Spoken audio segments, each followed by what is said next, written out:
Alors je m'enregistre parce que on va avoir un regard extérieur que je n'ai pas pendant que je parle. Alors bonjour à tous, merci d'être restés pour cette parenthèse sur le chat de Schrödinger. Je m'appelle Florian, je ne suis pas chercheur, je suis pas, voilà, je suis pas scientifique, on va dire, dans la recherche au sujet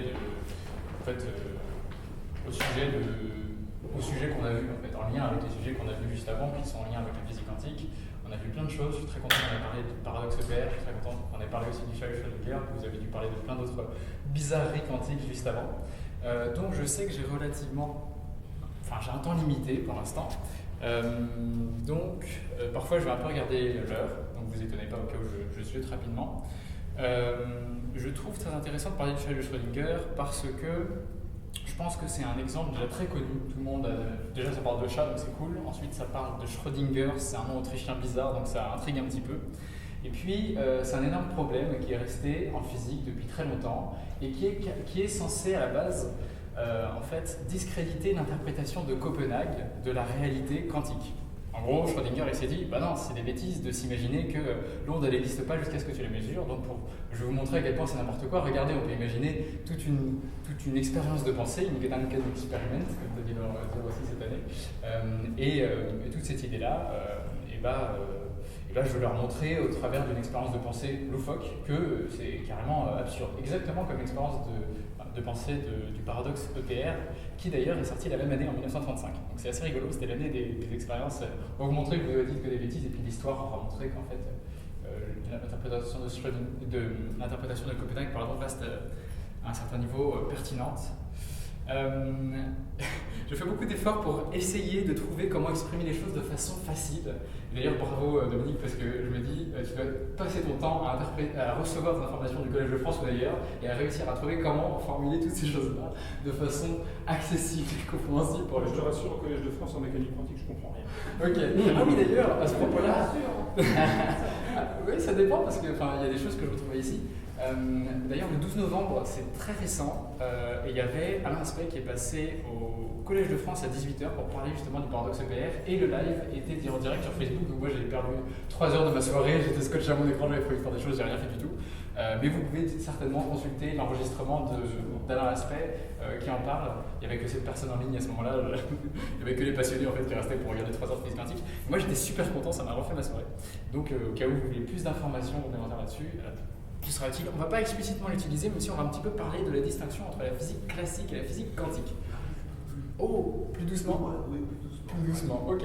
Donc je vais devoir trier les mots que je veux dire, parce que j'ai beaucoup de choses à dire. Vous voulez dire plus lentement. Plus lentement, exactement. Ok. Donc en tout cas, merci au forum, je suis bien content d'être là. Ça j'ajoute, même si tout de suite. Ok. Donc ce que je vais faire, c'est on va procéder en 3 temps. On va prendre l'expérience de pensée du chat de Schrödinger telle qu'elle est. On va la décrire, on va regarder ce qu'elle raconte.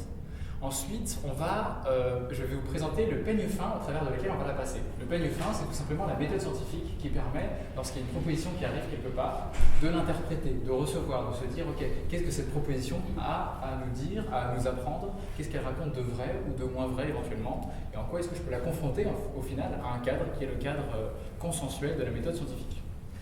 Et ensuite, effectivement, en 3e étape, on va prendre ce peigne, on va prendre cet exemple, et puis on va faire se rencontrer les deux, ça va faire quelque chose, on va voir. Ça va faire une belle coiffure en tout cas, ça c'est sûr. Donc, c'est parti. Alors je regarde le temps déjà, je suis sûr que je vais déjà déprimer. Non, ça va. Donc, l'expérience de pensée du chat de Schrödinger se décompose en 3 temps. D'ailleurs, vous arrivez au bon moment, c'est là que ça commence. On a le premier temps qui est T, c'est pour le temps. Le premier temps, c'est un temps avant 0. Il y a 3 temps, et donc je vais les décomposer comme ça, en description comme ça. Il y a un autre temps qui est le temps avant l'ouverture de la boîte, que je vais appeler T, le temps T. Et puis, il y a un 3e temps qui est le fameux temps T. Voilà. Le premier temps, c'est celui où on met en place toute l'expérience de pensée. Je pense que tout le monde connaît à peu près au moins de nom l'expérience de pensée du chat de Schrödinger, à peu près. Ici, l'idée c'est qu'on a une boîte, dedans on met un chat, et le pauvre chat, on lui rajoute malicieusement un atome radioactif qui est dans la boîte et qui, lorsque comment on dit, le détecteur Geiger qui est là détecte que l'atome radioactif se désintègre, on ne sait pas quand l'atome radioactif va se désintégrer, lorsque l'atome radioactif va se désintégrer, alors le petit détecteur va activer un marteau qui va éclater une petite fiole avec un poison dedans, et le poison, en se propageant dans la boîte, va en fait tuer le chat. Donc ça, c'est la première étape. Donc là, c'est avant avoir lancé le chrono, on va dire. C'est au tout début, donc on a... Alors, je me permets une petite notation. Normalement, on utilise des lettres grecques, mais là, je vais utiliser je vais mettre un chat. Voilà. Un chat, pour l'instant, il est content, ça va, il ne sait pas ce qui lui arrive. Donc pour l'instant, il est vivant. Il y a mon chat vivant. Est-ce que tout le monde voit à peu près ce que j'écris? Oui, mais je ne sais pas si c'est un chat ou un lapin.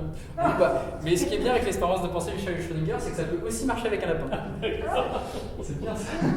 Ok, donc on a le chat vivant, et puis on a l'atome radioactif. Comment je le présente de façon rapide? Je ne vais pas le présenter de façon rapide. Hop, je me tire une balle dans le pied. Et je vais lui mettre qu'il est entier. L'atome radioactif est entier, il fonctionne. Ok, donc ça c'est, on va dire, la description de l'état d'un système qui comprend un chat et un atome radioactif. Ici, je dis qu'ils sont reliés l'un à l'autre. Ça, c'est la notation de Dirac. On a parlé de lui, je crois, tout à l'heure rapidement. Et en fait, en gros, ça dit qu'il y a un système donné qui fonctionne ensemble et qui a ces potentiels-là. Et là, son potentiel est tout simple. Le chat est vraiment vivant et l'atome radioactif est vraiment entier. Okay. Ensuite, l'étape suivante, ça va être de considérer de nouveau, juste avant l'ouverture de la boîte. Alors on ouvre la boîte exactement à l'instant T où l'atome radioactif est à sa demi-vie. Qu'est-ce que la demi-vie d'un atome radioactif? C'est la question que se pose tout le monde tous les matins. C'est le moment où l'atome radioactif a 50% de chance d'être encore entier, on va dire, et 50% de chance d'être effectivement désintégré. Ça c'est son moment de demi-vie. Peut-être que vous l'avez vu d'ailleurs dans les cours. Donc là, on a le chat qui est vivant toujours. On a le chat vivant et puis l'atome radioactif, je vais le croiser comme ça, qui est entier. Voilà, on ne va pas confondre avec le signe matrice en mathématiques, mais bon, je pense que ça va aller. Tac. Et puis, on a aussi un autre potentiel, qui est celui toujours du même chat, toujours content, mais on va quand même lui dire qu'il est mort. Et puis, cet atome radioactif là, qui est désintégré. Désintégré. L'utilité de passer au travers de tout ça, c'est vraiment pour comprendre un petit peu ce que ça propose, évidemment. Est-ce que jusque-là, je suis bien suivi? On voit les étapes. Ça va? Ça va pour l'instant? Je suis très content que vous disiez, d'entendre oui. Et enfin, oui. Et enfin, le dernier épisode, ça va être de dire que la rencontre des deux, donc chat vivant, atome entier. Ah oui, plus. Ouais, bah là je suis bien, là je suis pas trop court. Alors je vais pas réaliser que je serai trop court. Est-ce que ça vous va si E2, je l'appelle lui, je l'appelle A majuscule et lui B majuscule? Oui, ça nous va. Vraiment trop sympa. Donc ça on oublie. On prend A, qui est cet ensemble-là, plus B, qui est cet ensemble-là. Ça peut me donner le résultat A. Là, je reviens là-dessus. Il y a la confusion avec le A qui est à gauche. Non, non, le A, en fait, lui, A, c'est ça, c'est vivant et entier. Okay. Oui, mais pourquoi mettre A derrière à droite? Pourquoi le A à droite? Ouais, alors je vais jusqu'au bout, en fait, et je vais vous expliquer, merci pour la question, je vais vous expliquer juste après. Tac, tac, tac, là, ça donne B. Okay. Donc, dans un cas, quand j'ouvre la boîte à l'instant T, soit... Alors qu'il y a les deux potentiels, là je suis dans les potentiels de A plus B, on va dire, alors que je suis dans ces cas-là, soit quand j'ouvre la boîte, alors qu'il y a un état superposé, et ça c'est important de le comprendre, il y a dans la description ici, avec une compréhension, avec une lecture rigoureuse de l'équation l'équation qui représente l'expérience de pensée du chat de Schrödinger, on a vraiment un ensemble qui est vraiment dans un état superposé dans lequel on a effectivement les deux potentiels dans cette lecture-là qui sont représentés avec un chat qui est à la fois vivant et à la fois mort, d'où plein de textes sur un chat mort-vivant. Et puis en même temps, un atome ici qui serait à la fois entier et à la fois désintégré. C'est la superposition des états, c'est précisément ça. On prend une toupie quantique, je la fais tourner, en fait elle tourne dans l'autre sens aussi. Puis elle change de couleur, puis elle tourne sur elle-même, tu vois. Enfin, c'est cette idée-là. Vous ferez Oui, cheval, merci. Par au galop. J'aime beaucoup, il y a quelqu'un au fond qui me rappelle de parler moins vite, il faudrait que vous me suiviez partout, tout le temps. Ça me serait très utile. Ok, donc est-ce que là c'est bon? On voit qu'en fonction des deux, on va avoir soit un résultat, tout le monde est toujours vivant, soit un autre résultat, tout le monde est mort. Ok, donc ça c'est la représentation classique, conventionnelle de l'expérience de pensée de Schrödinger. Je suis obligé de tourner la page, même si j'aurais adoré la garder. Est-ce qu'il y a un moyen pour la garder affichée ou pas? Parce qu'elle va être utile. Ça va aller? Ah, après je vais vous poser des questions. Donc en science, on sait quoi? On sait plein de choses. On sait déjà que tu poses un objet là-dessus, ça tombe, quoi. Ça c'est un premier constat. Il y a plusieurs choses utiles à considérer. Déjà la distinction entre la physique classique et la physique quantique. C'est assez important. Là-dessus, il y a 1 milliard de questions qui peuvent être posées. L'idée, c'est que je vous présente quelques points qui sont caractéristiques d'une évolution quantique. Ici, on parle vraiment d'une évolution quantique avec l'expérience de pensée de Schrödinger. Donc ça, c'est des points j'ai envie de dire, à ne jamais oublier. La physique classique a ça de particulier qu'elle est continue. Donc, la physique quantique n'est pas continue. Je veux dire, une évolution quantique ne va pas être continue. C'est ce qu'on a vu tout à l'heure avec le paradoxe EPR, où il y a un phénomène qui se produit, qui tout d'un coup est instantané. Il y a quelque chose de... Ou alors, c'est aussi la notion de paquet d'ondes, E égale h nu, que vous avez vu certainement la dernière fois peut-être, ou alors tout à l'heure. E égale h nu, ça veut dire que mon énergie va être propagée en petits morceaux. H arrive comme un coup de hache, je ne l'ai pas oublié, d'accord. Et ça vient découper en petits morceaux toutes ces ondes qui se baladent. Donc, la physique quantique classique, c'est continu, la physique quantique, c'est discontinu. Il y a un autre point, ça va être local. On l'a vu à l'instant avec le paradoxe EPR. Le paradoxe EPR, c'est un phénomène alocal. Ça fait fi de l'espace. Et si on fait fi de l'espace, dans la représentation einsteinienne qu'on connaît depuis 1915, je crois, on sait que l'espace et le temps sont liés. Donc ça veut dire que si on fait fi de l'espace, on fait forcément fi du temps. Donc, instantanéité, par exemple, de la transmission d'une information. Si on va parler de transmission d'une information, en tout cas, il y a un partage de données qui se fait indépendamment de l'espace-temps. Dit-il rapidement. Continu local. Qu'est-ce qui est important? C'est déjà pas mal. Il y a d'autres points qui me viennent, mais compréhensible. Au moins ça. Et ça c'est. Merci pour ce point.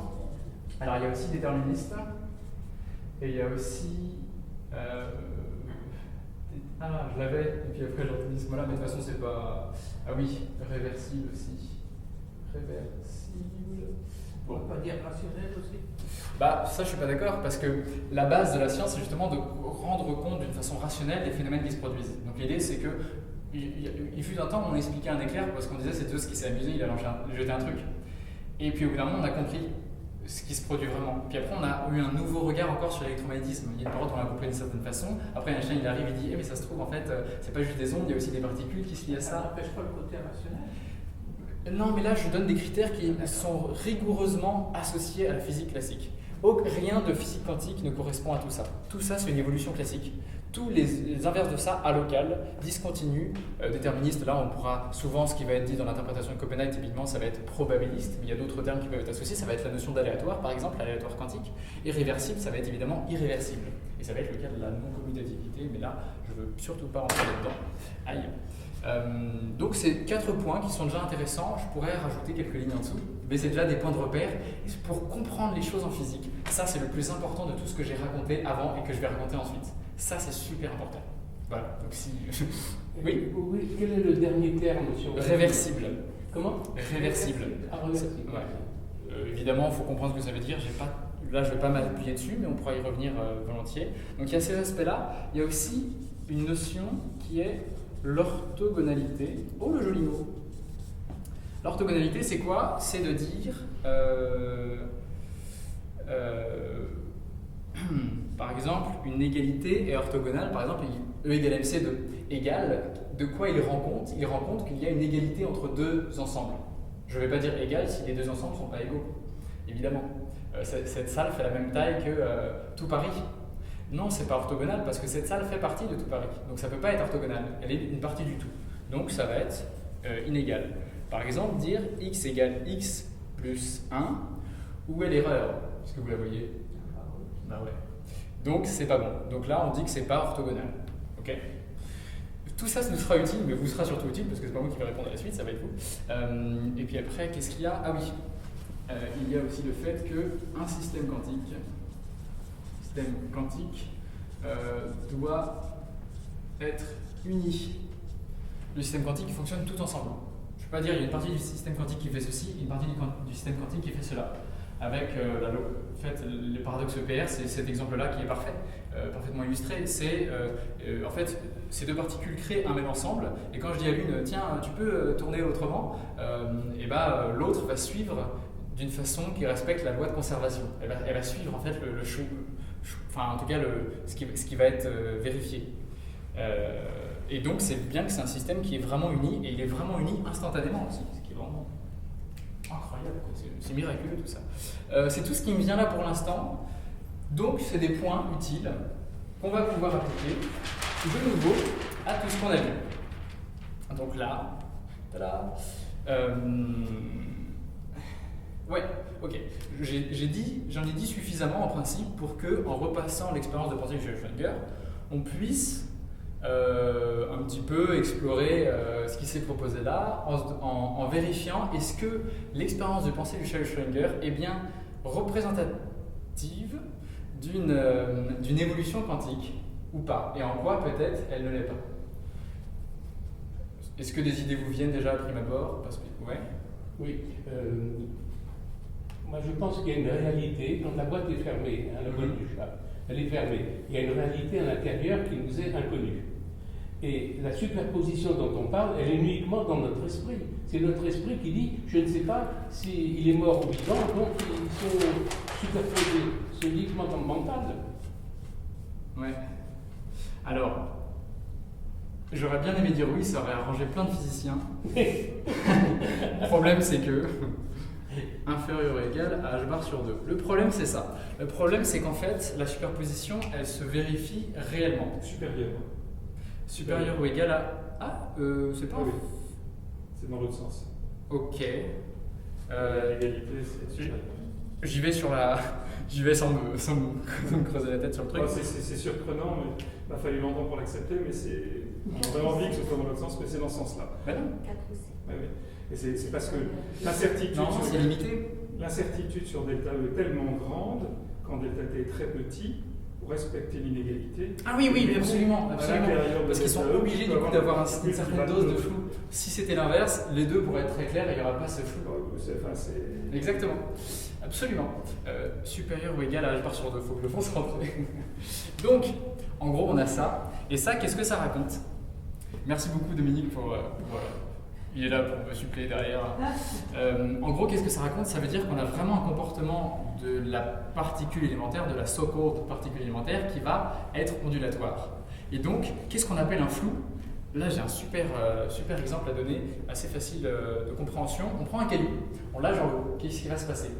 Après le plouf, hein, parce que il y a le plouf. Et en fait, il y a d'ailleurs, là le T provisoirement je vais l'effacer, je vais mettre un X à la place. X c'est la position. Ok. Ici je crois que dans ce cas-là ça veut dire que c'est la quantité de mouvement. C'est la quantité de mouvement qui MV. Voilà. Ce qui calcule P égale MV. Soit. Donc ici on a donc la quantité de mouvement c'est lié à l'énergie de quelque chose. Donc l'idée c'est je prends un caillou, je le lâche, quand je le lâche ça va faire plouf. Au tout début, il y a beaucoup d'énergie, donc un potentiel d'énergie qui est très élevé. Le delta c'est le potentiel de quelque chose, ça veut dire quel est le panel de choix que j'ai dans quelque chose de donné. Si mon delta est très limité, j'ai très peu de choix, je suis très précis. Si mon delta est très large, j'ai un potentiel large. Ça, c'est le principe de l'indétermination d'Eisenberg. Il nous dit que quand je lâche un caillou dans l'eau, au début ça fait plouf, le niveau d'énergie est très élevé, donc là c'est très haut. Ici par contre, la position X est très limitée, elle est très précise. Je sais très bien où est le plouf de mon caillou. Juste après, je laisse le temps dérouler un petit peu, et puis je vais laisser donc, le cours du temps se dérouler, et là l'onde va s'étaler, donc la position qui était très précise juste avant, je voyais où était mon plouf, va être très étalée dans l'espace, donc je vais avoir un flou sur la position précise de ce plouf, et de l'autre côté, le niveau d'énergie va par contre réduire énormément, donc être comme plus précis, en un sens. Et ça, c'est vraiment une façon de lire le truc qui le simplifie énormément d'ailleurs. Donc en fait, c'est des choses très spontanées dans le sens. Il y a toujours cette idée de la physique quantique, à ce côté, c'est un peu inaccessible. En fait, il faut un peu se détacher parfois de certaines idées qu'on peut se faire de certaines choses. Et après, ça propose des façons de lire certains phénomènes de façon beaucoup plus claire, quoi. Là, tout d'un coup, le delta E, delta T, il parle beaucoup plus. Est-ce que c'est clair, ce point-là ? On a l'image du caillou qui tombe dans l'eau, qui fait plus au début du courant d'énergie, très local, et puis après beaucoup moins. Ça, appliqué à l'atome radioactif d'ailleurs, est-ce que je peux faire cette parenthèse ? Je ne pense pas. J'ai ma réponse, je ne peux pas. Donc le flou, il est réel. Le flou, il est... En fait, le flou on va dire, le flou adapté à ça, c'est quoi ? Faut imaginer l'atome radioactif qui est dans un potentiel large de plein d'états possibles. Et le chat de Schrödinger qui fait corps avec cet atome radioactif est dans ce potentiel d'état possible, dans lequel il y a cet état. Donc c'est pour ça qu'il y a cette superposition des états, c'est de dire, en fait, dans l'espèce d'onde de potentiel du chat de Schrödinger, il y a je suis vivant, il y a je suis mort. C'est comme ça qu'il faut le voir. En fait, il faut imaginer un chat comme ondulant, en fait. C'est ça un peu l'idée. Sachant qu'on va voir, en fait, en détail, en passant le peigne, ce qu'il en reste vraiment du chat. Est-ce que vous avez juste des points de flou quelque part, ou pas spécialement? L'équation delta.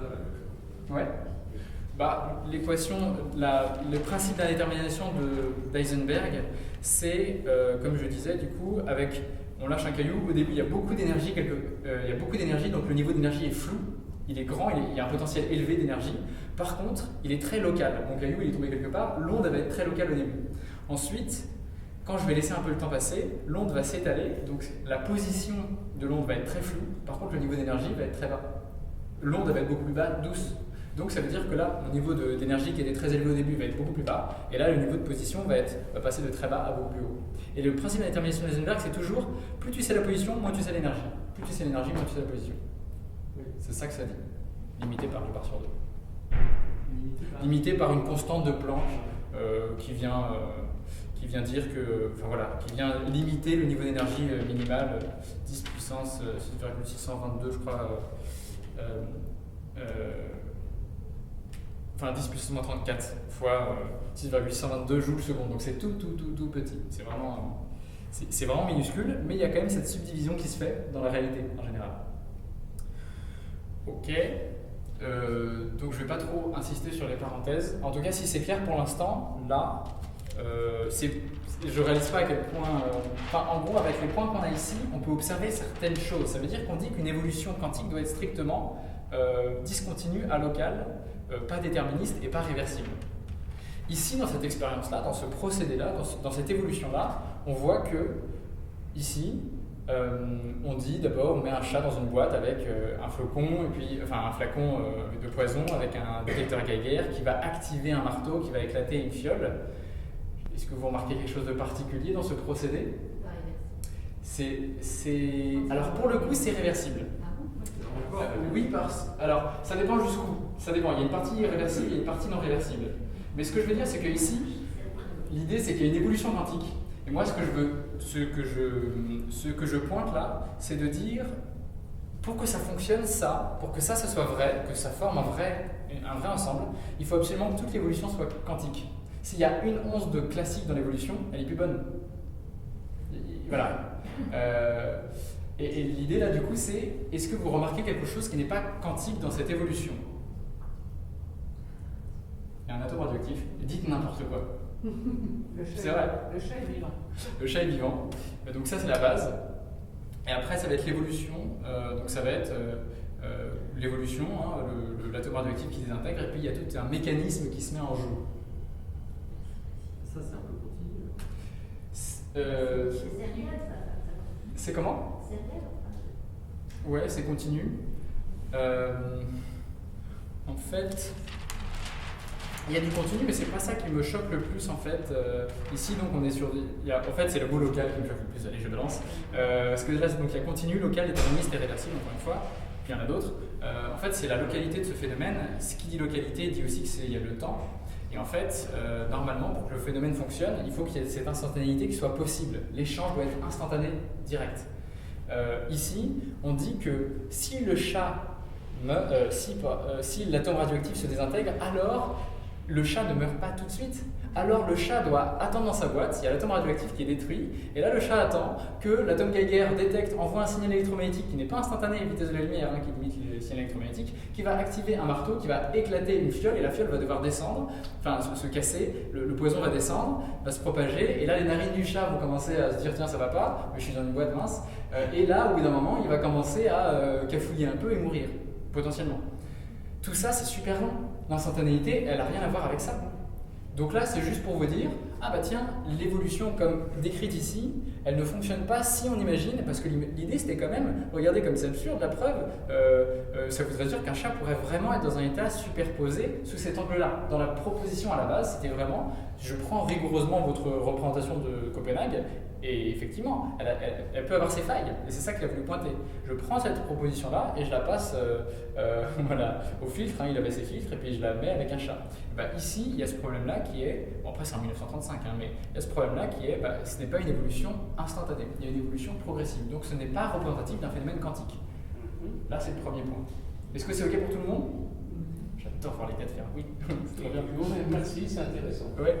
Ensuite, il y a un deuxième point qui vient, qui est toujours à ce niveau-là, c'est que on sait que Alain Aspect, il avait fait ça sur 6 mètres au début. Une machine sur 6 mètres et où il testait l'instantanéité comme ça du signal. Donc il y a 4 nombres quantiques et avec les particules, il changeait un peu le nombre quantique de l'un et puis il voyait un peu la réaction de l'autre. Je dis ça de façon affreuse, mais en gros, l'idée c'est que si je change l'un, l'autre change. Si je change l'autre, l'un change. Il y a ça qui est important. Est-ce que vous remarquez quelque chose ici? Comment? On oublie la réversibilité, j'aurais pas dû le noter, ne rentre pas de façon... on n'a pas besoin de cette notion-là ici dans cette démonstration. Elle ne rentre pas, mais elle est toujours pas loin, parce qu'on parle toujours de quantique et classique, donc elle n'est jamais très loin. Mais ici, je ne vais pas la faire rentrer en jeu.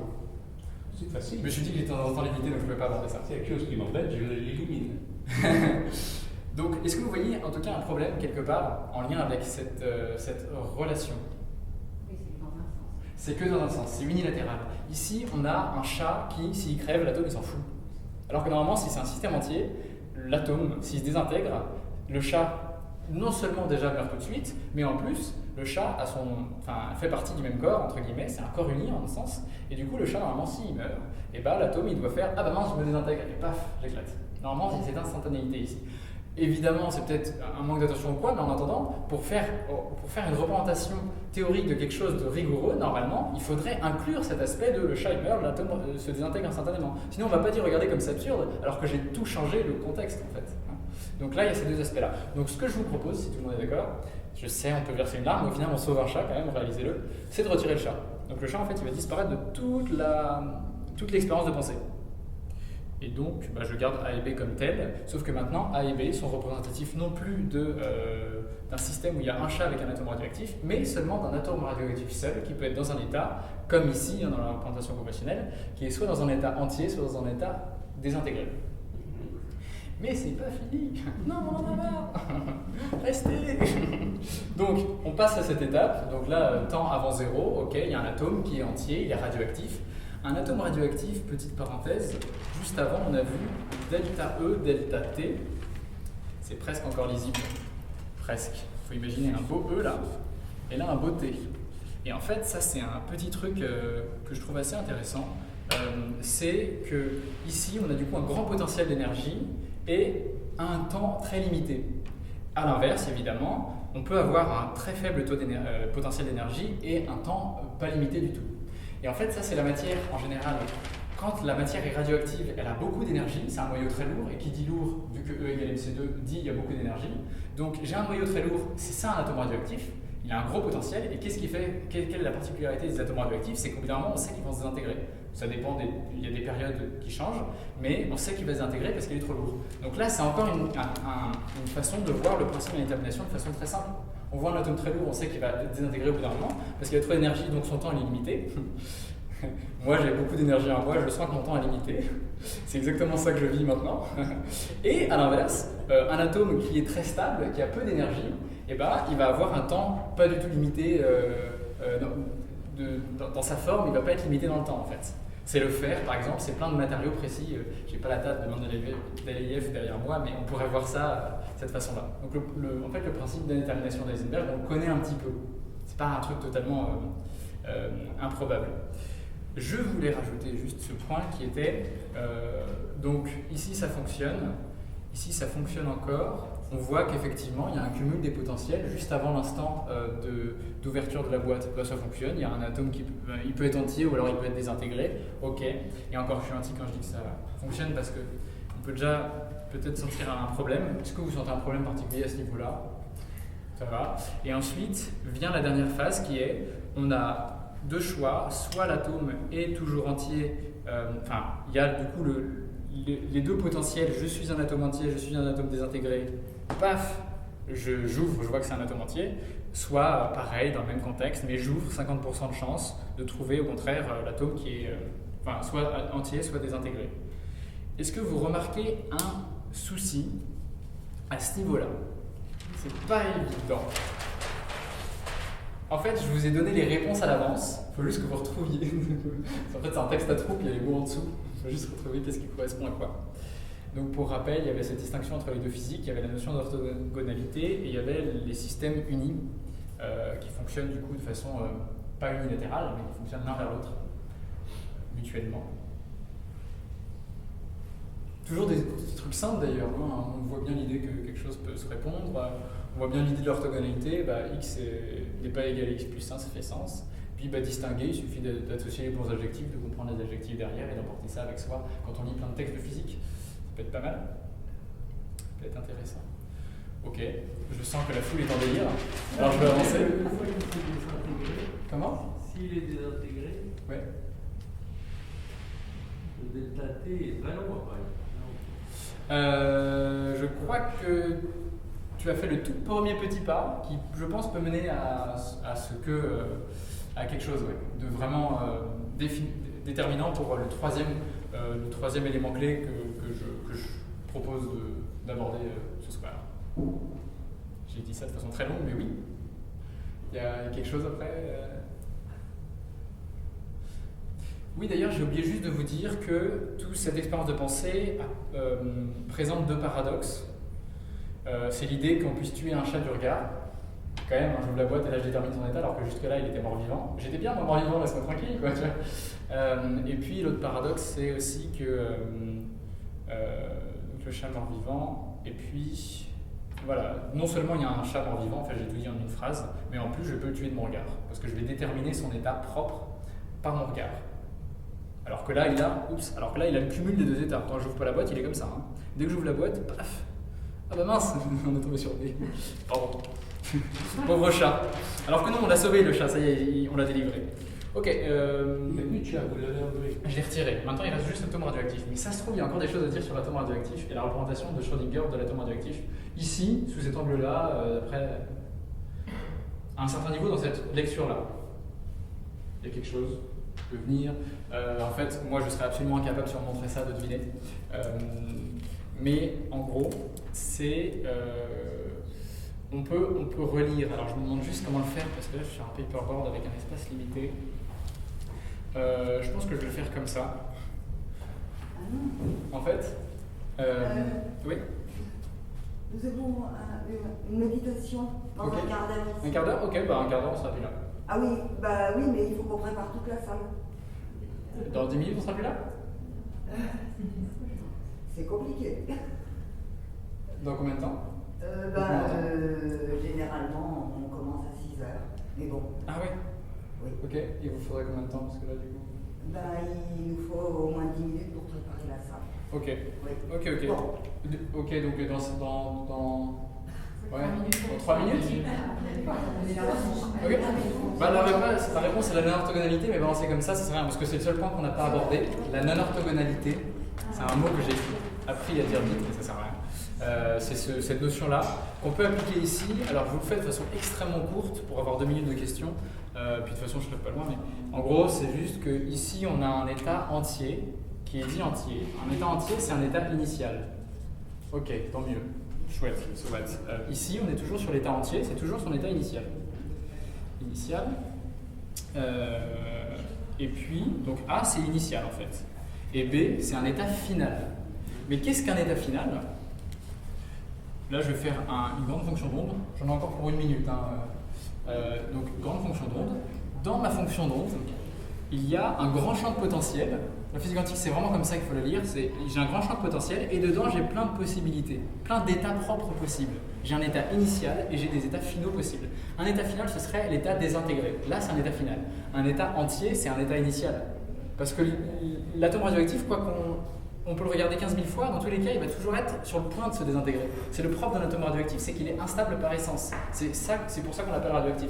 C'est pour ça qu'il peut se désintégrer. Enfin, c'est la définition d'un atome radioactif. Donc en fait, on a notre atome qui est ce grand ensemble de plein de potentiels. C'est ça mon entier. Et là, quand je dis ça, alors il faut savoir que l'orthogonalité, pour deux vecteurs propres sous un certain opérateur, ici l'opérateur hamiltonien, personne ne notait pas la suite de tout ça, mais en tout cas à l'intérieur d'un vecteur propre, il faut qu'il y ait l'orthogonalité. Donc il faut que A et B soient orthogonaux entre eux. Or, ce que je dis, c'est que A est égal à tout cet immense nuage de potentiel, et que B, qu'est-ce que c'est? C'est ce point-là, hop, le petit point qui est là, ça c'est B. Donc ça veut dire que si le grand cercle là c'est X, et que ce petit point c'est 1, je dis que X, donc la fonction d'onde ensemble, est égale à X plus 1. Est-ce que c'est orthogonal, ça les amis? Non. Il me semble pas. Voilà, j'ai fini pour la démonstration. Ce que je trouve super. Merci à vous pour m'avoir écouté. Ce que je trouve vraiment chouette, c'est voilà, de pouvoir appliquer ça et utiliser ça en général. Vérifier, enfin voilà, pas me croire, mais vérifier évidemment. Et puis, peut-être que, voilà, en fait, j'ai prévu de faire comme une sorte de vidéo un petit peu pour permettre de comprendre un peu des choses de cet aspect-là, sans que j'apparaisse dedans. J'utiliserai un cochon d'Inde, non pas un chat, pour expliquer ça. Et donc, peut-être que, je sais pas, enfin voilà, vous aurez peut-être l'occasion de le recevoir au cas où vous êtes inscrit à la newsletter de Dominique. La vidéo Dominique. Oui, exactement, et éventuellement, voilà. Donc, n'oubliez pas de vous inscrire à la newsletter de Dominique en tout cas. Et éventuellement, voilà, vous pouvez recevoir ça.